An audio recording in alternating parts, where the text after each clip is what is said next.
We finally reached the holiday season, and considering that, you're probably starting to look into gifts for your family and friends, but if you're somebody like me, you are a bit of a procrastinator and you don't have the greatest budget. So sometimes that sort of thing can get left to the very last minute. And if you're somebody like that, I have the perfect solution for you. I'm going to be making 3 unique holiday gifts just using these scrap 2x4 pieces behind me. Now, if you're looking to follow along at home, pretty much any scrap 2x4 piece will work. You don't need fancy wood.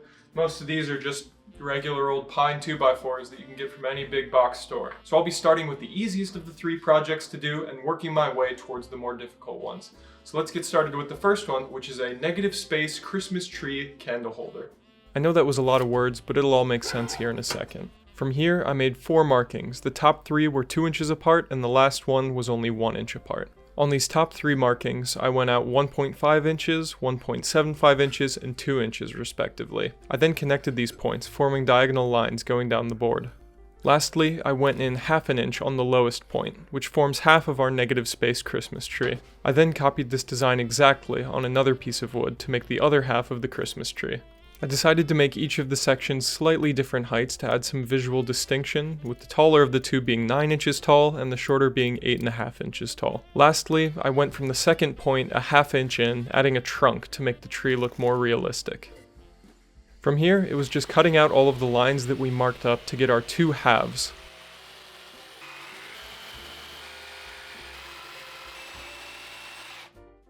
Once that was finished, I did a bit of sanding to remove any of the mill marks and rough edges on the pieces. Leaving me with a pretty convincing Christmas tree design. I'm now going to take the time to make a solution for our last project, which is a mixture of vinegar and steel wool. If you're trying to make this as well, the finer the steel wool, the better. I'm using quad 0 grade. To finish off the candle holders, I of course have to drill the holes for the candle, so I'll be using a 1/2 inch Forstner bit on the top of the holders, but you can use any size bit depending on the candle you want to use. While I wait for the steel wool solution to finish, I'm actually going to get started on the next 2 projects, because both of those involve planing pieces of wood flat and then joining them together in a new configuration. Now, if you're following along at home and using an electric planer or a hand plane, do a very, very, very careful inspection of your wood to make sure that there's no metal bits hiding in it, especially if you're using second-hand wood like I am. Once you've finished with that, you can get to planing, and then we're going to very carefully cut the wood into very precise pieces.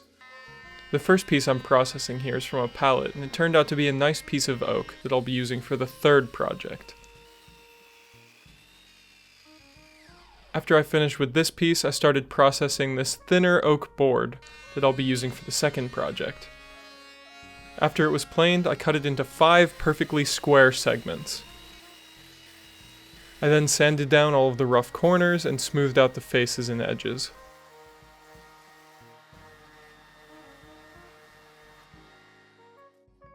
After aligning the 4 upper pieces on the lower one, I marked and then drilled 4 specific holes so I could push common nails through them, which gives me the base for my 4 coasters.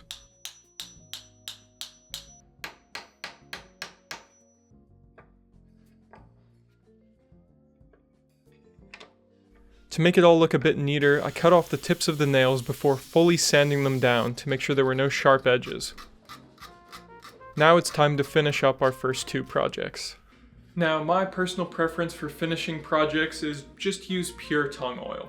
It's a little bit more on the expensive side compared to some other finishes, but it's incredibly easy to put on. You literally pour some on whatever you're doing, you rub it in till it's all fully integrated into the wood, and that's it. It is incredibly easy. So if you're following along and trying to finish up a project of your own, I'd also suggest using tung oil.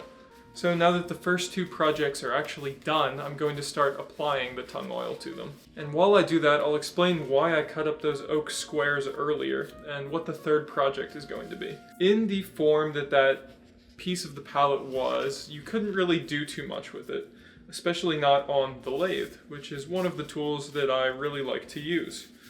And by cutting everything up into squares, we can then glue those small squares together into a larger square, which I can then put on the lathe and turn down and make a very nice bowl.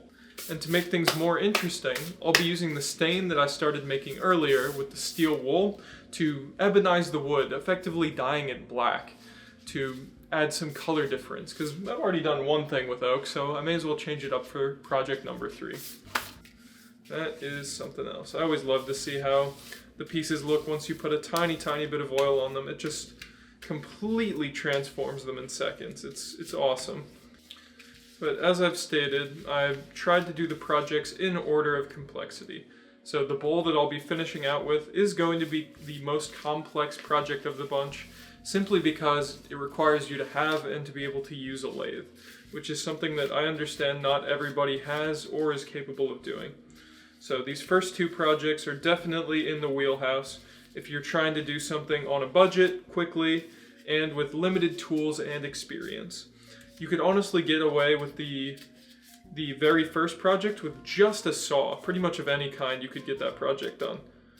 The second project, you need a little bit more experience and a few more tools, but you could still simplify it down pretty significantly and get by with only a very few number of tools.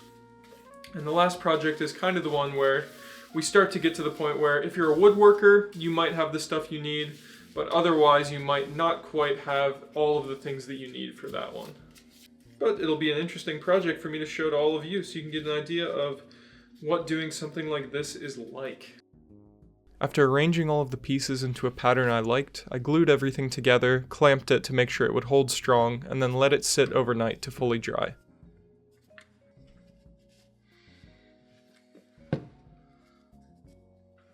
It's now the next day, and both of the glue-ups are finished, but unfortunately the upper one of the 2 didn't come out perfectly. It's bowed, and there's a bit of a gap, so I'm going to pivot a little bit and just do a plate with these 4 pieces of oak. So let's mount this on the lathe and start carving. With the piece now spinning on the lathe, you can see that the farthest out points are the ones that are making contact with my chisel, which is generating a chattering sound. You'll notice that as the piece becomes more and more round, the amount of chatter that's being generated becomes less and less. This is because the chisel is making much more consistent contact with the surface of the wood, instead of just bouncing off of the corners.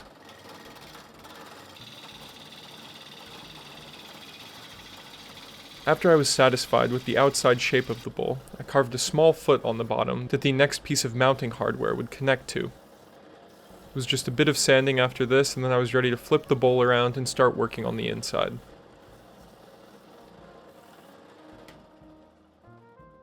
Unfortunately, this is what most of the footage looks like because I forgot to set my camera up properly, but you can hear that the dish is slowly being turned out, and you can see over time that I'm slowly removing material from the inside.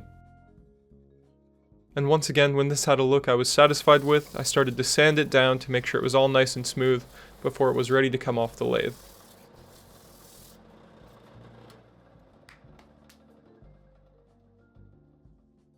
Now that the dish is just about finished up, it's time for the fun part. I have here my solution with the steel wool in it that I'm going to now brush onto the dish. Now, it might not seem like much is happening at first, but as soon as we see the solution start to dry, you'll notice a huge difference. Now, as I said, at first you're probably not going to notice too much happening, but after just a couple of seconds, as the solution starts to dry, you're really going to notice the very dark color start to take over this wood. There we go. Now you're already probably starting to see this get much darker. Look at that already. It's already sort of reached like a grayish color, and it's just going to continually get darker. So what I'm actually going to do here is ensure that everything is fully coated, which it appears to be, and then I am going to set this down to dry for a couple of minutes, and I'll come back to you all when it is fully dry and you can see the difference that the stain will have made.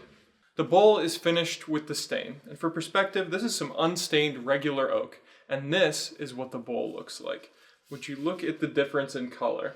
And all that was steel wool and vinegar. Just a super easy mixture to make, especially if you're trying to dye tannin heavy wood like oak a darker color. And once again, pulling out the tung oil here to finish with, because this is just one of my favorite possible finishes that you can use.